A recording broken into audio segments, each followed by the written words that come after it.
That's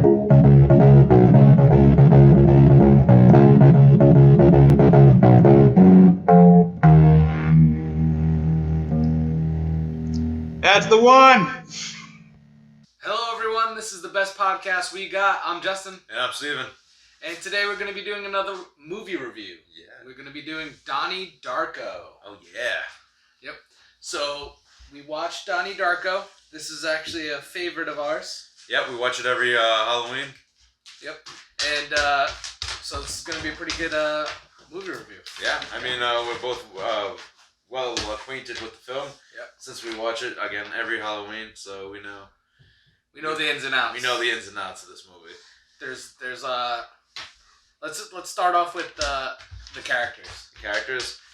It's such like an oddball cast, I think, especially Donnie Darko himself. He's a very like odd character, and he's kind of crazy but super smart. Yeah. And he might not even be the weirdest cast member of the town, but it seems like the whole town has a very like a Twin Peaks feel to it when everyone's a little off. Yeah. The only one that's kind of not off, in my opinion, is Donnie Darko's mother. She's just kind of an alcoholic, you know? Yeah. She's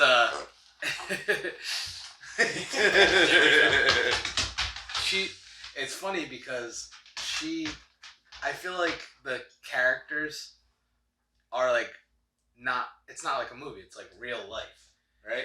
Like in real life, everyone's a little off. Yeah, it does give you some, it's more like hyper real, if you will, because it's like they're real. The top. Because it's dramatic. They're realistic, like they're based in reality, but they have these little like quirks that make it like almost a little over the top. Yeah. But like it feels realistic, and I think it's the characters in the cast are phenomenal. Like even like the ones that don't talk that much, like the Asian girl. Yeah. Like she's in like a lot of scenes with Doc. Shut up. Yeah, shut up. That's all she says the whole movie, except for when she gets up in class. Yeah. But she says shut up to everybody. Yeah. And like she's always kind of lingering behind Donnie Darko, and I feel like she has some kind of thematic like role in the story, in the plot. But most other characters and things dealing with the plot, it feels like there's like a puzzle beneath it. Yeah. Like it's all like interconnected, or it all has a certain kind of meaning to it. Yeah. And it's really fun to try to connect the dots and try to get where everything fits in. Because like even minute details, like when Grandma Death whispers into Donnie Darko's ear. And then it's like, because we watch it so many times, every time you see it, it's such a... You pick up a little something new. You do pick up something new, but then like it seems like every year we watch it, it's like, what did she say to him? Because like it doesn't immediately tell you. It's like I think it's like 10 minutes, 15 minutes, and then he explains what she said. But it's like it's like it grabs you, like you need to see it. Like we know what it is, but you wanna really you wanna know it now, or you know what I mean, or try to remember what it was. Yeah. Yeah. It's cool. I liked all the characters in it. Even what's her name? Who I dislike. Drew Barrymore. Who I dislike in all films. I thought she played a good Do you think this teacher. Do you think this is Drew Barrymore at her best?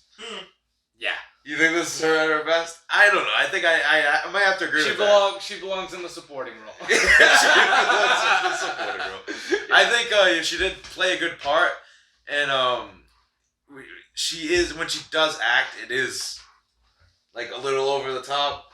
And there's a few this goes for the whole cast. There's a few points whenever they there's a few line reads and a few shots in what they do. It's like you couldn't go for another one. Yeah. But then it's almost better that it was left in because it brings something to the film because it's so well shot and it is well acted. So when these characters go over the top or the situation seems a little over the top, it's just like it brings a uniqueness to the film. Yeah. And I love it. No, yeah, it was good. I mean, like Donnie Darko his character itself, I mean, obviously is the movie, right? I mean, it's named after him, and just seeing the progression of his character throughout the entire film. Yeah, like he's like he starts the film like he's obviously, you know, he's going to see a shrink. There's already that there's something going on here, right? Yeah. And you know, you get right in the beginning, it's like he stopped taking his medicine, and so everyone around him is just like, this guy's crazy. They all, like his family especially, just treat him like he's batshit crazy. Oh yeah. Yeah, I mean he is crazy, but like his psychosis almost opens up to then like, is it really happening? Yeah. Like what Frank and everything like that. Like he sees the. Well, it makes you as the viewer like, question reality. Is this actually happened, or is this all in his head? Because like even I think the film is so great this way. It's like Donnie Darko doesn't know if it's real or not. Yeah. Like because he knows he's got problems. Yeah. And like he's trying to seek out these questions to like to what Frank says, and then he has all these weird coincidences with the grandma death in the book, and then time travel, and then there's all this other. He like goes down a rabbit hole. And all those who don't know, Frank is a giant bunny rabbit man. Yeah, he's wearing a very evil looking rabbit suit. Yeah. Yeah, it looks badass. It's pretty cool. It's freaky as fuck. We're gonna have to throw that up somewhere. Yeah, it's but yeah, it's awesome. But his family too. We mentioned that slightly. This family is each member of his family. There's like the dad is just like old school, just doesn't give a fuck dad. He's so the funny. Mom is just like an alcoholic, and the little kid is just this she's superficial little spark of motion. The whole spark of motion is weird too. Yeah, that's a whole weird thing. And then the daughter's just like normal kind of. Well, she's like a rebellious, kind of smart. She's really. She's going to Harvard. She's going to Harvard. She's a smart girl gone bad. Yeah. I don't even think she's gone bad. I think she's just a little unruly. Yeah. Like a little she's rebellious. She's like the rebellious phase. Yeah. But she seems very intelligent. But she seems I don't know, like the craziness. She's unaffected by the craziness. Yeah. Like she's just like, yeah, my family's a little weird, and I'm just gonna go about my life. Yeah. Because like, I guess the both daughters are kind of like that. They're just kind of, all right, whatever. Yeah. But I don't know. Yeah, it's a little strange. Yeah. Yeah. And every time in the movie Donnie does something bad, the dad is always laughing about it. Yeah, that's the funniest thing. The dad has actually got a sense of humor about the situations in the scenarios. Like the best part is when they're at the parents get called into Donnie Darko's school because Donnie Darko says something rude to the teacher, and then the teacher's just the worst. She's just the gym teacher. No, not the gym teacher. Is she a gym teacher? Yeah, she's the gym teacher. Oh, she is the gym teacher. Yeah, well, she is. Yeah. She's a gym teacher. She's like the worst. Yeah. And then we've all had teachers like that one. And I think she feels like you met her. Yeah. She thinks she's gonna change your life with her positive something that she just watched a video. It's like a self-help guru guy. Self-help guru. Basically every multi-level marketing person you've ever met. Yeah. Yeah. She's like prime candidate for Herbalife. It changed my life. Yeah. And she basically, the whole world is put into two categories: fear, love. Yeah. So he just like fuck this. You can't put everything into fear and love. And she's like, he told me to stick the lifeline right up my anus. Stick the lifeline up my anus. And then, by the way, spoiler alert too, but we're talking about Patrick Swayze's character in the film. Yeah. He has he's a motivational speaker and has like this philosophy about love and fear, and how if anything's wrong with your life, you've succumbed to fear. Yeah. And you have to give yourself over to love and positivity and all that stuff. Yeah. But come to find out, he's like a pedophile. Yeah. It's like he's a really bad guy. Yeah. And it's like after the fact that he calls him the Antichrist. Yeah, it's like the next scene. Well, two scenes later. Yeah, it's 2 scenes later. A couple of scenes later. But it's like very short. And burns down his house. They find a kitty ring. Kitty. Yeah, like a porn publishing circuit. Yeah, Something circuit. like Something like that. something He's like like the head of a porn publishing circuit. But like when you do watch the film, like that has like all these little connections between plot lines and characters. Like especially when it comes to the time travel aspect of it. Like when it all kind of clicks in at the ending. Yeah. You get and then you rewatch it and then you see how all these things paralleled and all that stuff and it's so well put together, well shot. It's the plot is the plot is great. I mean, you know how we go and we talk about how some TV shows where it's like, oh, they didn't nail that they didn't go with that plot line or they didn't do this. In this like almost 2-hour movie, they like take them all and just do a good job of like they nail it perfectly. Nail the whole thing, tie it all together, put a bow on it, boom. It's good. The best thing about it too is like they do have like these plot points that do come together and they fit in very well. But this is what is really phenomenal about the film is the ending of the film leaves a lot almost to interpretation.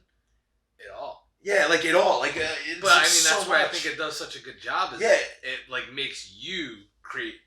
Like you fill in the blanks. Yeah, and they normally films fail at this a lot. That's why you make like a film will look good, but they mess up the execution. But Donnie Darko does it so well that like the plot points feel like it's complete. The whole story feels complete and whole. But it has a lot to be like a lot is open to interpretation. You have a mystery, you have a thriller, you have a love story, you have it all in there. Yeah, but and it's all good. Yeah, but amongst all that is the puzzle of like what happened, what really is going on, and all this shit. You know, like was it like what the fuck happened? You know what I mean? Well, the funny thing about this is if you go and look up Donnie Darko on YouTube. Yeah, like right? Donnie Darko Explained or something like that. Just Donnie Darko. If you just type it in, it's literally there's one summary video and then everything else is talking about how it ended and what the heck happened in the movie. Because you really need this is a movie that you can't just watch once. Yeah, you gotta really watch it a few times because to pick up every little detail or every little plot point is it demands multiple viewing. You can watch it once and you'll love the movie, but to pick up all the little goodies and like the little Easter eggs and like how things connected, you go back and rewatch it and how everything it's they did such a good job. So to fill in those who haven't watched it and who don't mind the spoilers, a plane engine lands on over in his room, which he is supposed to be in, and which he would then have died. Yeah. But because Frank let him out of the room, and he basically passes out in a golf course and avoids death. He later just continues to follow Frank and this weird orb thing. Well, I think, does Frank immediately give him the countdown? Yeah, he gives him right there. Well, not immediately. It's like not in the opening scene, but when he is on the next golf course. Yeah. When the plane engine hits his house, he's looking at Frank. Yeah. And Frank's like, "You have 20 days, X amount of hours, minutes, I guess." 42. Yeah, it's like and then if you look back on it at the end, because Frank is guiding Donnie Darko through these events that he has to have I don't know, Frank kind of guides him through these big events that are really affect everyone in the town's lives. Like not everyone, but the main cast anyway. It affects the main cast. It affects even subcasts. I mean, I wouldn't say Patrick Swayze was a main character. No, but he's just a character in the movie that's he's there because his role and all that. And then once Donnie Darko goes through what Frank guides him through these events, and it inevitably, again, spoiler alert, it ends with Donnie Darko pretty much staying in his bed and Yeah. being killed by the. Because if he doesn't, Then all this that other other bad stuff unfolds. never. Yeah, like either it never happens or it concludes in a good way. Which is weird. The ending is so. This is why though it tricks a lot of people. It's because the ending, it pans through all these people, and they're like, they wake up all at the same time that this happened to Donnie, and they're like some of them are like the pedophile guy is crying in his bed like somebody had found out. The therapist lady wakes up. What's her name? Is Gretchen. No, the Asian girl is Sharita. She's like drawing. Well, Is she writing Donnie? she's writing how that she loves like Donnie. Yeah. Thing, and then Frank is drawing the mask. Yeah, he's making the mask. And is he like, and then he holds his eye. Yeah, and he's like, I got a tear coming out or something like that. Yeah, and then he holds his eye where he gets shot. Yeah. And it's like, does he remember being shot, or is this like a permanent? Like, is this going to happen? Yeah, like it's a weird. Like what really? This is the big puzzle of the film. It's like what the fuck does that mean? Like what the hell happened? And it's like, was it like, did Donnie in his last moments kind of allow all these other characters to have these epiphanies about their life, or that did he sacrifice himself to correct that? to correct everybody else, or I don't know. Yeah. Like or was it just like his like a dream before he died? Yeah. Me, I don't know. That's a little bit of a stretch, but I don't know. Like, but like it has these big questions, but it's still satisfying when you watch it. Yeah. Like No, it feels like it's all in place. It's a satisfying ending because it's one of those ones that, like, that is a good. Yeah, like that's a good, like, that makes you think. It makes you think. Anytime you leave a movie theater and you're like talking about it for days. Yeah. That's a good movie. Yeah, like that was like, wow, what did that mean? I forgot if it was last year or the year before that. We literally spent like an hour on YouTube after watching it. Oh yeah, well, last Halloween we just sat around for like an hour just and we talking talked about it. Yeah, we were talking about like, it what for the a hell while. does this mean? Yeah. But What does it all mean? What's Yeah. life? It's like Watched it 20 it's times. because it has like these deep, like philosophical discussions, like Yeah. time travel, God, like fate, all this. It's like big, like things. In It's this. all big mind movers. Yeah, like you big know? high concept Yeah. shit. But again, it just does it nailed it. It did such a great job. Yeah. And I can't think of another film that was like this high concept and this like mystery that like added up to something satisfying. Like, that was this deep. Yeah. And I think it's great. I think it's a phenomenal film. This is a great film. I highly suggest you watch it. It's even got Seth Rogen in it.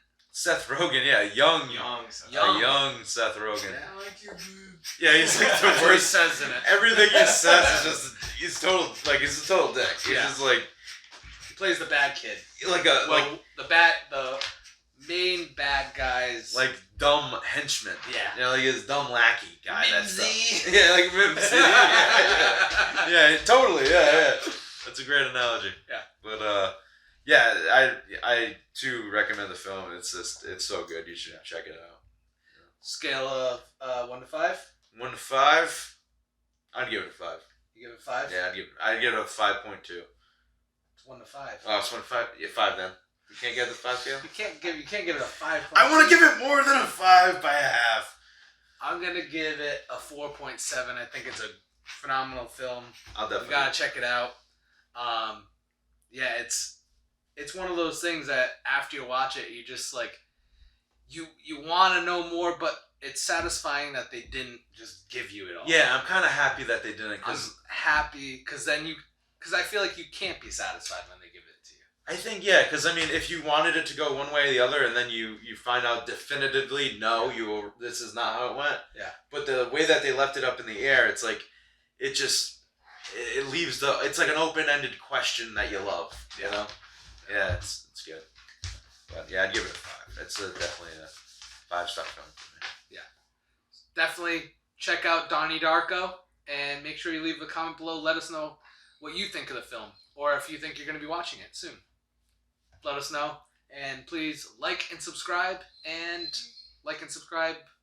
to us on Facebook, Twitter, and Instagram. All right, I'll see you guys around. And YouTube. YouTube. YouTube. YouTube. All right, everybody.